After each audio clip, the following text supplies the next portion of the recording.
Assalamu alaikum and welcome to this video series on tax awareness by bfiler.com, your digital tax advisor.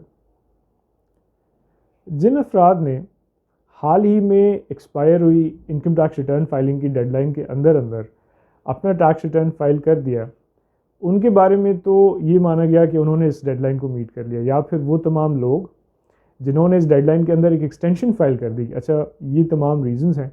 In reasons की वजह से हम अपना tax return इस deadline के अंदर फाइल नहीं कर पाए, तो आप काइंडली हमें एक एक्सटेंशन दे दें। तो अगर उस एक्सटेंडेड पीरियड के अंदर भी उन्होंने अपना टैक्स रिटर्न फाइल कर दिया, तो उनके बारे में भी ये माना गया कि उन्होंने इस डेडलाइन को मीट कर लिया। लेकिन वो तमाम लोग जो किसी रीज़न की वजह से इस डेडलाइन को मीट नहीं कर पाए, या for example for what ever reason इनके ऊपर ये मैंडेटरी रिक्वायरमेंट था कि ये अपना टैक्स रिटर्न फाइल करें और उन्होंने नहीं किया, इस साल में या पिछले कुछ सालों को भी मिला के अगर उन्होंने कभी अपना टैक्स रिटर्न फाइल नहीं किया, तो ऐसे तमाम लोगों को अब FBR की तरफ से कुछ नोटिस इशू हो रहे हैं। अच्छा, ये जो लीगल नोटिस हैं, ये हमेशा जब भी आप याद रखें इशू होते हैं तो कोई ना कोई लॉ का सेक्शन होता है, कोई कानून की शिक होती है जिसको मेंशन किया जाता है कि अच्छा ये नोटिस हम आपको इस पर्टिकुलर सेक्शन के अंडर इशू कर रहे हैं। तो ये तमाम नोटिस जो आजकल इशू किए जा रहे हैं to all those people who number 1 miss their deadline, या number 2 they were required to file their tax return और उन्होंने किया नहीं, तो ये नोटिस इशू हो रहे हैं अंडर सेक्शन 114 सबसेक्शन 4। और दूसरा साथ ही में जो इसमें कानून जिसको इन्वोक किया जा रहा है, दैट इज़ सेक्शन 182। तो पहले तो है वो हम 114 के हवाले से ज़रा डिस्कस करते हैं। अच्छा, सेक्शन 114 जो है, इसका टाइटल ही है रिटर्न ऑफ इनकम। ये बेसिकली आपको ये बताता है कि वो कौन से अफराद हैं जिन्होंने नंबर 1 अपना टैक्स रिटर्न फाइल करना है। जैसे फॉर एग्जांपल उनके ऊपर कुछ डिफरेंट क्राइटेरिया अगर अप्लाई होते हों, let's say if somebody owns a motor vehicle जिसकी इंजन कैपेसिटी 1000 सीसी से ज़्यादा हो, या फॉर एग्जांपल कोई 500 स्क्वायर यार्ड से ज़्यादा का कोई प्लॉट, कोई मूवी प्रॉपर्टी ओन करता हो, या फॉर एग्जांपल एक सैलरीड इंडिविजुअल हो जिसकी जो टैक्सेबल सैलरी है वो सालाना बेसिस पे 600,000 रुपीज़ से ज़्यादा हो, या नॉर्मल फॉर एग्जांपल दूसरे जो केसेस हैं उसमें 400,000 रुपीज़ से ज़्यादा हो। तो ये वो तमाम लोग हैं जिनके ऊपर सेक्शन 114 ये रिक्वायरमेंट अप्लाई करता है कि इन्होंने अपना टैक्स रिटर्न फाइल करना है। और फिर साथ साथ वो ये भी बताता है कि इसमें क्या पर्टिकुलर्स होने चाहिए, आपकी इनकम के हवाले से क्या पर्टिकुलर्स होने चाहिए, इसका मोड एंड मैनर कैसे होगा, किस तरीके से आपने अपनी फाइलिंग करनी है। तो साथ ही में इसका एक पर्टिकुलर सेक्शन है, सेक्शन अंडर सेक्शन 4, इसका सब सेक्शन 4। अच्छा, ये क्या करता है, ये कमिश्नर को ये एम्पावर करता है कि अगर तो कमिश्नर इनलैंड रेवेन्यू की नज़र में देयर वाज एन इंडिविजुअल जिन्होंने अपना टैक्स रिटर्न फाइल करना था, टाइमली बेसिस पे करना था, उन्होंने नहीं किया फॉर वट एवर रीज़न, तो अब कमिश्नर के पास एक पावर है कि वो एक नोटिस इशू करें इस इंडिविजुअल को कि आप एक सर्टेन डेज़ के अंदर, 30 डेज़ या उससे कम या उससे ज़्यादा के अंदर आप अपना टैक्स रिटर्न फाइल कर दें,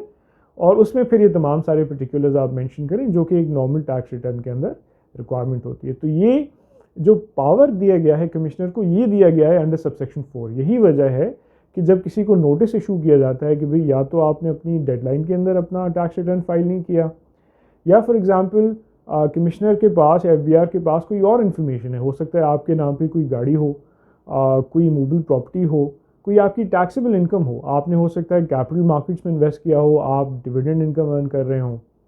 ऐसा मुमकिन है कि कैपिटल मार्केट्स में आपने कोई शेयर्स फॉर एग्जांपल उनकी ख़रीदो फरोख्त की, उसके ऊपर कोई कैपिटल गेन आपने रिसीव किया। तो ये तमाम वो सारी डॉक्यूमेंटेड इन्फॉर्मेशन है जो कि बड़ी आसानी से FBR हासिल कर सकता है। तो ऐसी सिचुएशन में आपको दे आर एम्पावर्ड कि ये सेक्शन 114 सब सेक्शन 4 के अंडर आपको ये नोटिस इशू करें कि आप अपना टैक्स रिटर्न फाइल करें। अच्छा, इसको अलग हमने अलहदगी में नहीं देखना, ये इसके साथ एक और सब सेक्शन है, सब सेक्शन 5।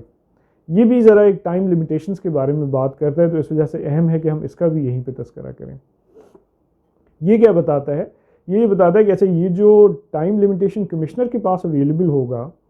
जिसके अंदर वो टैक्स रिटर्न के हवाले से एक नोटिस इशू कर सकते हैं, तो पिछले 5 साल हैं, पिछले 5 सालों के हवाले से जो कमिश्नर हैं ये आपको टैक्स नोटिस एक इशू कर सकते हैं कि आप ये अपना इनकम टैक्स रिटर्न इन 5 सालों के हवाले में से किसी 1 साल या 1 साल से ज़ायद कोई नोटिस होगा कि उसका आप टैक्स रिटर्न जमा करा दें। लेकिन आपने लेट से पिछले इन 5 सालों में कभी भी अपना टैक्स रिटर्न फाइल नहीं किया, तो ऐसी सिचुएशन में ये टाइम पीरियड एक्सटेंड हो जाएगा फ्रॉम 5 ईयर्स टू 10 ईयर्स। पिछले 10 सालों के हवाले से वो आपको ये नोटिस इशू कर सकते हैं कि 10 सालों में से किसी 1 साल 2 साल या तमाम ही 10 सालों के हवाले से आप अपना टैक्स रिटर्न जमा कराएं। ये लिमिटेशन उस वक्त अप्लाई बिल्कुल भी नहीं होगी अगर तो उनकी नॉलेज में है कि आपकी कोई फॉरेन इनकम है या आपके कोई फॉरेन एसेट्स हैं। ऐसी सिचुएशन में ये 10 सालों की लिमिटेशन भी अप्लाई नहीं होगी। वो फिर आपको कह सकते हैं कि 15 साल पुराना टैक्स रिटर्न जमा कराएं, 20 साल पुराना टैक्स रिटर्न जमा कराएं। ये लिमिटेशन बिल्कुल भी फिर उसके ऊपर अप्लाई नहीं होगी अगर आपने सिरे से ही अपना टैक्स रिटर्न फाइल नहीं किया, या फॉर एग्जांपल आपकी जो कोई फॉरेन इनकम है, फॉरेन एसेट्स हैं और ये इन्फॉर्मेशन एफबीआर के पास अवेलेबल है। और मैं आपको बताऊं जिस तरीके से इंटीग्रेशन हो रही है डिफरेंट डिपार्टमेंट्स की, जैसे आपको पता है Pakistan is a signatory to OECD convention. ऐसी सिचुएशन में ये जो भी मेंबर स्टेट्स हैं ये आपस में अपने सिटीजन्स के हवाले से ज़रूर डाटा एक्सचेंज करेंगी कि अच्छा ये आपका सिटीज़न है और हमारी कंट्री में इनके ये एसेट्स हैं और ये बैंक बैलेंसेस वगैरह हैं या ये इनकम है। तो ये मालूम करना अब एफबीआर के लिए नामुमकिन तो नहीं, इतना ज़्यादा मुश्किल भी नहीं रहा। तो इस वजह से आप ज़रूर एक्सपेक्ट करें कि इस किस्म के नोटिस आएंगे और बहुत सारे लोगों को रिसीव भी हुए। So this is something that needs to be kept in mind. अच्छा, साथ ही में एक सेक्शन 182 के हवाले से भी एक जॉइंटली एक नोटिस आ जाता है कि आप you were required to file your tax return and you did not do it, या फिर आप you were required to do it within a deadline, वो आपने नहीं किया, मिस आपसे हो गई। तो अब आप हमें बताएं कि क्यों ना हम आपके ऊपर एक पेनल्टी जो है वो अप्लाई करें। तो सेक्शन 182 के अंदर सबसेक्शन 1 के अंदर ये पहला नोटिस आता है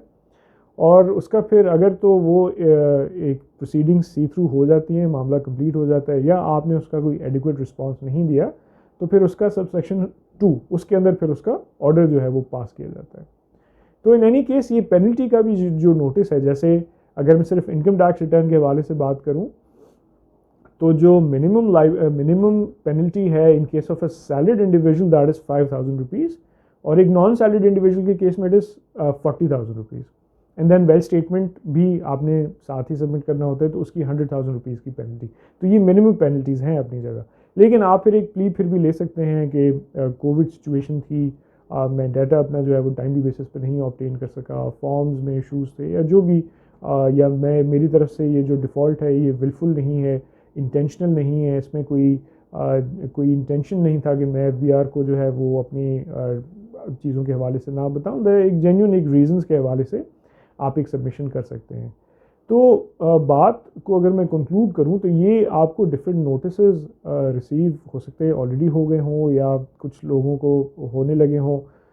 लेकिन द थिंग इज़ कि आप एक देखिए जब कानूनी कार्रवाई होती है तो आप उसमें ऐसा नहीं है, हमेशा उसका एक एडिक्वेट रिबटल होता है, एक एडिक्वेट रिस्पॉन्स होता है और उसका सबसे अच्छा तरीका यह है कि आप फ़ौरन अपनी कंप्लाइंस इंश्योर करें। लेट कंप्लाइंस और late filing is always better than non filing. आप अपना नॉन कंप्लाइंस का पीरियड जितना तवील करते जाएंगे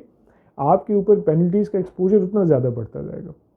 सो आप टाइमली इंश्योर करें कि ये तमाम चीज़ों की कंप्लाइंस आप टाइमली करें। और नोटिस के हवाले से ये एक ब्रॉडली कुछ नोटिस हैं जो आपको रिसीव हो सकते हैं अगर तो आपने अपनी फाइलिंग नहीं की या लेट फाइलिंग आप करने लगे। In any case do stay connected